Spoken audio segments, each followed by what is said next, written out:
Hello. Today we're going to look at how to make a xylophone from glasses. You will need somebody to help you, very important, some drinking glasses or mugs. See how many different sizes you can find and make sure that you ask for help to choose the glasses. You'll also need some teaspoons and optional is some water. Step 1.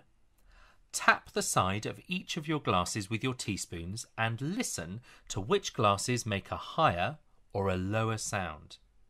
With your helper's help, see if you can line the glasses in order from the lowest sound on one side to the highest sound on the other side.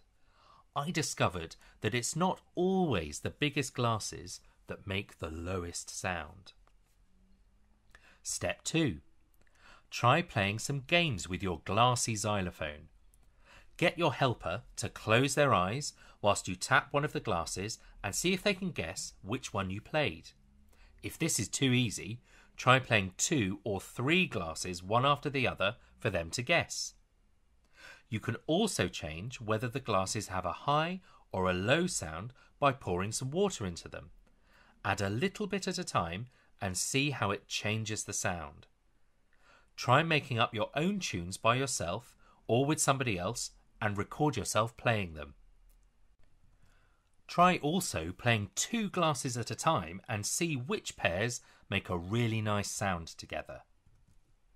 For some extra inspiration, we've sent a link of Finn Draper playing on drinking glasses with one hand, a keyboard with his other hand, and a drumstick taped to his foot.